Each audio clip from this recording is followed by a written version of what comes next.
या कार्यक्रमामध्ये निसर्गप्रेमी ग्रुप आणि नंदनवन कॉलनी मित्रमंडळ यांच्या संयुक्त विद्यमाने आयोजित या महिला दिनाच्या कार्यक्रमामध्ये आपण खास करून वृक्षारोपणाचं जे आयोजन केलेलं आहे ते खरोखरच खूप कौतुकास्पद कार्य आहे. कारण निसर्ग आणि महिलांचा हा कायमच संबंध आहे किंवा ऋणानुबंध आहे.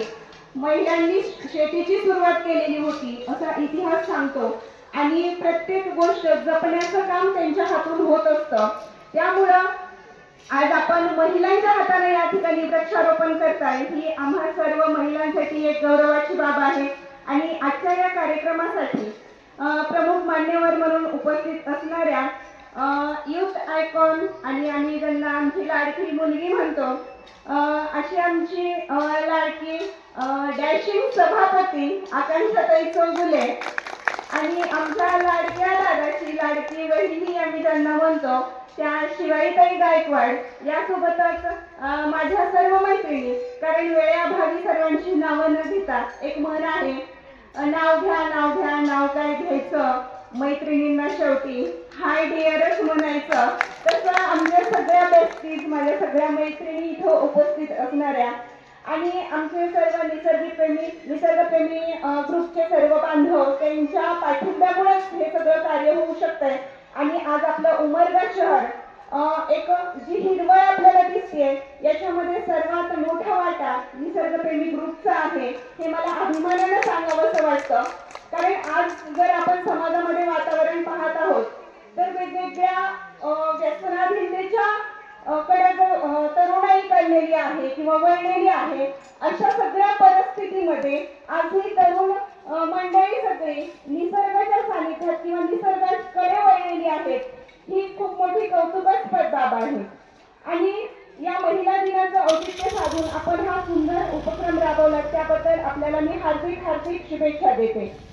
आपल्या सगळ्यांना माहीत असेल आपल्या भारतामध्ये किंवा महाराष्ट्रामध्ये पहिली सीड मदर म्हणून राहीबाई पोपेरे यांचं नाव येतं. आणि त्यांनी जे निसर्गामध्ये जे चांगलं पौष्टिक बिया म्हणजे जे काही आपले कडधान्य असतील किंवा जे शेतात पेरायचे धान्य असतील त्याचं जतन करण्याचं काम जे ओरिजिनल त्याच्यामध्ये कंटेन आहे तो ज्या पिकामधून आपल्याला मिळेल जो शरीरासाठी चांगला आहे अशा बियांचं संवर्धन करण्याचं त्यांनी काम केलं.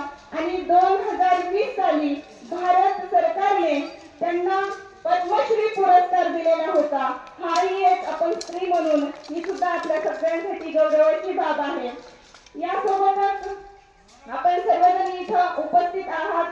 आवर्जून आपल्या या कार्यक्रमासाठी आपल्या उमरगा लोहारा तालुक्याचे सन्माननीय आमदार प्रवीणजी स्वामी सर यांच्या सुविद्य पत्नी आमच्या मैत्रीण स्वामी मॅडम देखील या ठिकाणी उपस्थित आहेत.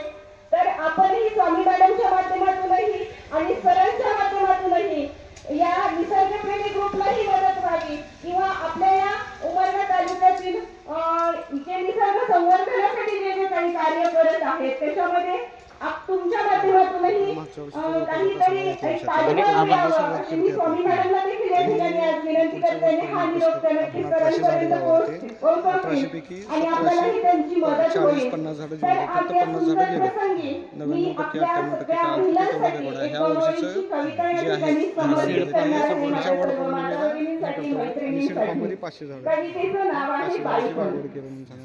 मुलगी म्हणून वावरताना सूर म्हणून सावरताना मुलगी म्हणून वावरताना सूर म्हणून सावरताना जुन्या रूढीचे परिपाठ पुन्हा पुन्हा गिरवताना शोषित होते ताई शोषित होते बाई शोषित होते आई तरीही तोऱ्यानं उत्साहानं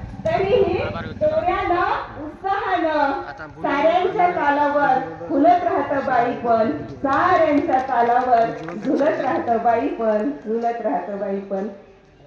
निसर्गप्रेमी ग्रुपचे पुन्हा एकदा मी मनपूर्वक आभार मानते आणि या ठिकाणी थांबते. धन्यवाद. जय हिंद जय महाराष्ट्र.